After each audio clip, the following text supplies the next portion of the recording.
I was going to give my younger sister an iPad for her birthday, but now I'm going to sell it. I spent 6 months saving up for my little sister's dream gift, a brand new iPad Pro, fully loaded, the works. I thought I was being the best big brother in the world, but then I overheard her talking to her friends in the kitchen. She wasn't excited about the gift. She was bragging about how she was going to finesse me into buying her a MacBook next. Well, she doesn't know it yet, but that iPad, it's already listed on eBay, and her birthday dinner is about to get very, very quiet. Stick around, because the look on her face when she opens her real gift is something I will never forget.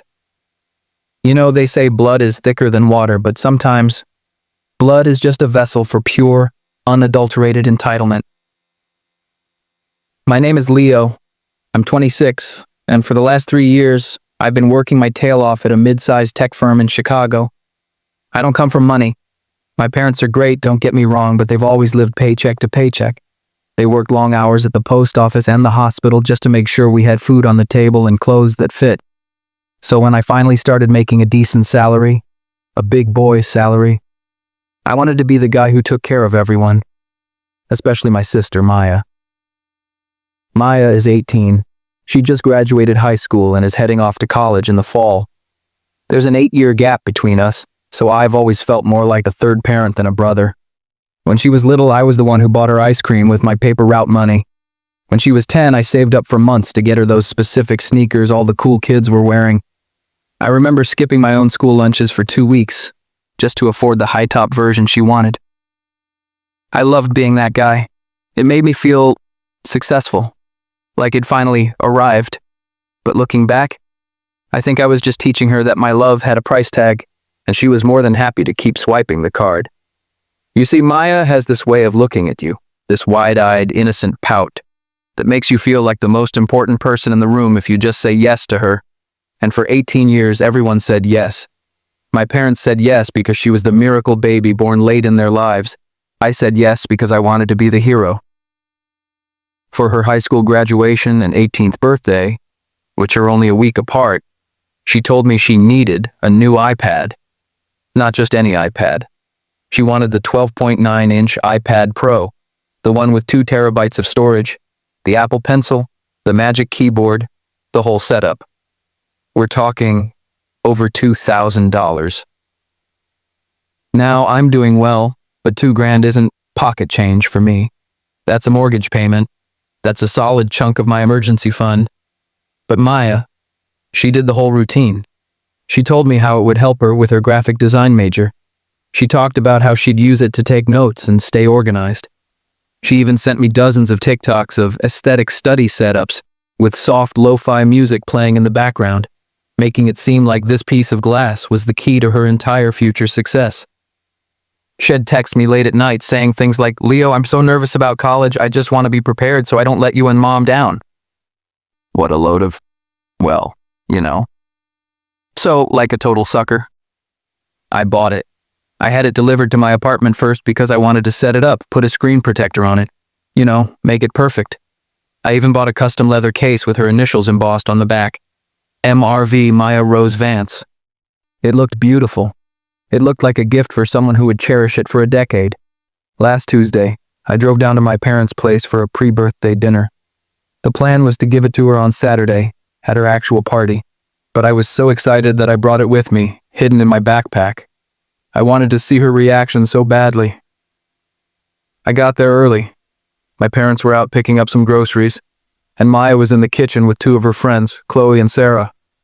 I walked in through the garage, and they didn't hear me because the TV in the living room was blaring some reality show. I was about to walk in and surprise them with some Starbucks ID picked up on the way when I heard my name. "So, is Leo actually getting it for you?" That was Chloe. I paused. I know. Eavesdropping is bad, but curiosity is a powerful thing. "Oh, he better," Maya said. Her voice sounded different. It wasn't that sweet, appreciative tone she used when she was texting me links to the Apple Store. It was sharp, dismissive. I've been dropping hints for months. I told him the basic model wouldn't work for my artistic process. He's such a pushover. He literally lives to impress me. It's actually kind of sad, honestly. I felt a little sting in my chest, but I figured, hey, she's 18. She's posturing for her friends. It's fine. Teens can be edgy. But then Sarah chimed in. Wait, I thought you wanted the new MacBook Air. The midnight blue one? Wouldn't that be better for your classes? Maya laughed, and it wasn't a nice laugh. It was a cold, calculating chuckle that made the hair on my arm stand up. Oh, I do want the MacBook, Maya said. But you have to play the long game, Sarah. If I asked for the laptop now, he'd say it's too expensive. So I get him to buy the top-of-the-line iPad now. Then, in 3 months, he'll complain that the iPad isn't powerful enough for my advanced coding classes. He'll act all stressed out and cry a little bit. Maybe tell him I'm failing because of my tech. And then he'll feel guilty and buy me the Mac. Then, I just sell the iPad and keep the cash. It's literally free money. There was a silence in the kitchen. Even her friends sounded a bit taken aback. Isn't that kind of mean? Chloe asked softly. I mean, Leo works really hard. He's always taking us out to dinner and stuff. He bought us all those tickets to the concert last summer, remember? Please, Maya scoffed. He's an engineer. He has plenty of money. Besides, it's his job to take care of me. He loves feeling like the big provider. I'm basically doing him a favor by letting him buy me stuff. It makes him feel important, like he's finally more than just the nerdy kid who used to get picked on. I stood there, in the dark hallway, clutching my backpack. My heart was pounding so hard I thought they'd hear it through the wall. It wasn't just the money. It was the pushover comment. It was the finesse of it all. She wasn't an excited kid headed to college. She was a scammer. And I was the mark. I realized in that moment that every I love you text she sent was just a transaction. Every hug was just a down payment on her next luxury item. I didn't storm in. I didn't yell. I actually turned around, walked back out through the garage, and sat in my car for 20 minutes. I felt cold, just completely numb. I looked at the bag in the passenger seat. $2,000 of technology. $2,000 of feeling important.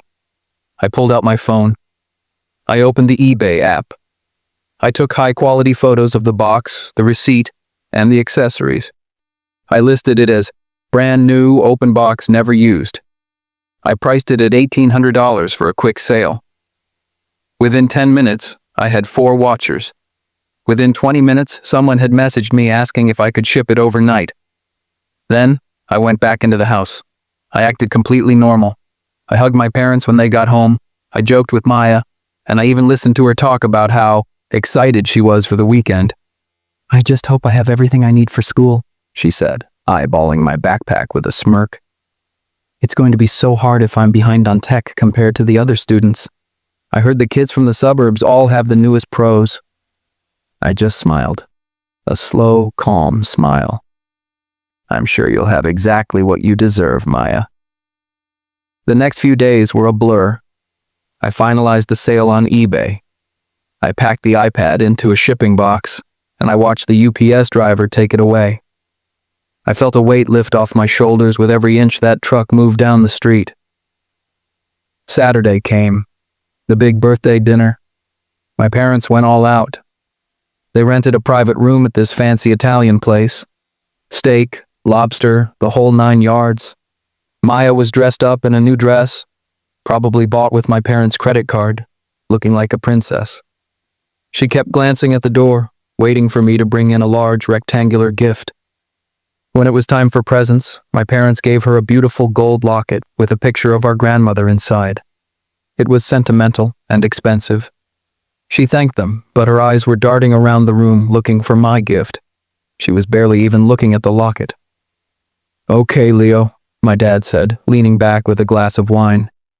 I know you've been planning something big. You've been talking about this graduation gift since Christmas. Don't keep the girl in suspense. Maya leaned forward, a practiced, surprised look already forming on her face.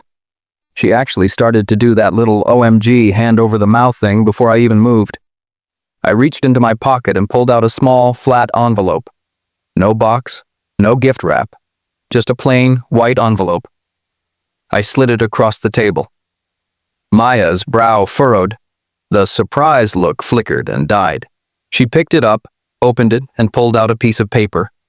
It was a printout from a local community college, specifically a brochure for their financial literacy and budgeting weekend workshop, and underneath it was a $50 Amazon gift card.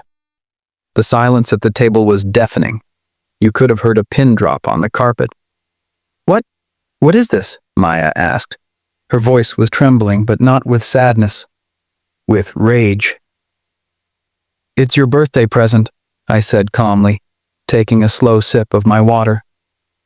I thought about it, and I realized that at 18 the best gift I can give you isn't a gadget. It's the tools to manage your own life. That workshop starts next month. I already paid the registration fee. It covers things like how to earn your own money and why you shouldn't rely on pushovers to fund your lifestyle. Maya's eyes went wide. The word pushover hit her like a physical blow. "You're kidding," she snapped, throwing the paper onto the table so hard it slid into my dad's wine glass. "Leo, where is it? Where's the iPad? I know you bought it. I saw the Apple Store bag in your car last week." My parents looked confused. "The iPad? Leo, did you say you were getting her an iPad?" "I never said that," I replied, looking Maya dead in the eyes. Maya just assumed I was going to buy her a $2,000 toy. She thought I lived to impress her. She even told her friends that she was going to finesse me into buying her a MacBook after she sold the iPad for cash. Maya's face went pale, dead white. Then it turned a deep, blotchy purple. She realized in that moment that the kitchen walls were thinner than she thought. She realized the pushover had heard every single word. "Leo, I didn't mean... It was just a joke. We were just joking around." "Oh, you meant it," I said, my voice dropping an octave. "You even had the 3-month timeline mapped out. That was a really solid strategy, Maya, truly. But here's the thing. The provider is officially retired. I sold the iPad on eBay yesterday. I got $1,800 for it. I put that money directly into my retirement account." "You sold her gift?" my mom gasped. Mom always was the enabler. "Leo, it's her 18th birthday. How could you be so petty?" "It wasn't her gift yet, Mom," I said, turning to her. "It was my property, and I decided that I'd rather invest in my future than in someone else's scam. If she wants a $2,000 tablet, she can do what I did. Work 40 hours a week, save her checks, and buy it herself. That's what adults do." Maya started to cry. Big, fat, dramatic tears, the kind she used to use to get extra dessert. "You're so mean. You're ruining my graduation. I need that for school. Everyone is going to have one but me. They'll look like a loser." "Then I guess you'll have to be a loser with a $50 Amazon card," I said. "I hear the campus bookstore is hiring. If you save up for about 4 months, you can probably afford the base model. Not the 2-terabyte one with the magic keyboard, obviously, but you'll manage. Or you can use that finesse you're so proud of." I stood up, tucked my chair in, and looked at my parents. "Dinner was great. Thanks for having me. They'll pay for my portion of the meal on my way out." It's been 3 months since that dinner, and boy, things have gotten interesting. Initially, the family was split down the middle. My mom didn't talk to me for 3 weeks. She thought I was being cruel and unnecessarily dramatic. She even tried to guilt trip me by saying that Maya was struggling with her first semester classes because she had to use an old refurbished laptop my dad found in the attic. But then, the truth started to leak out. Remember Chloe? One of the friends from the kitchen? Well, apparently Maya's entitlement didn't stop with me. A few weeks into college, Maya and Chloe had a massive falling out. Why? Because Maya tried to finesse Chloe into paying for their shared dorm supplies, promising to pay her back when her rich brother sent her more money. When Chloe found out I wasn't sending a dime, she realized Maya was never going to pay her back. Chloe ended up calling my mom and telling her everything, including all the other things Maya had said about our parents being boring and easy to manipulate. Suddenly, Mom's sweet little angel didn't look so innocent anymore. I actually got a call from my mom last night. She sounded small, defeated. "Leo," she said, "I'm sorry, I shouldn't have taken her side. I went to visit her at school last weekend, and she didn't even ask how your dad's back was doing. She just spent the whole time complaining that her dorm room didn't have a view and that she wanted a new car because walking is for poor people. I just listened. I didn't say I told you so. I didn't need to. The silence said enough. As for Maya, she's still working at that boba tea shop. I know because I saw her tagged in a photo on Instagram. She looks miserable. She's wearing a bright orange apron and a hairnet, and she has the most soul-crushed expression I've ever seen. She finally unblocked me last week. She sent me a text that just said, "Hey, I'm sorry about what I said. I've had a really hard month. Can we talk?" I didn't reply, not because I'm a monster, but because I know the Maya script by heart. The apology is just the setup for the ask. If I reply within 10 minutes, she'll be telling me how her car needs new tires or how she can't afford her meal plan. Instead, I just sent her a link to the second part of that financial literacy workshop I'd signed her up for. I'm currently sitting in the airport lounge at O'Hare. My flight to Tokyo leaves in 2 hours. I've got my own iPad Pro in my bag, the one I bought for myself with the money I saved by not being a human ATM. I'm going to spend 10 days eating sushi, visiting temples, and not thinking about finessing anyone. The moral of the story? If you treat your family like a bank, don't be surprised when the account gets closed. And for those of you wondering, yes, I'm still using the $50 Amazon gift card as a bookmark. It's a great reminder that the best thing you can give some people is a reality check. If you enjoyed this story, and you think Maya finally learned her lesson, make sure to hit that like button. And don't forget to share and subscribe for more original stories every single day.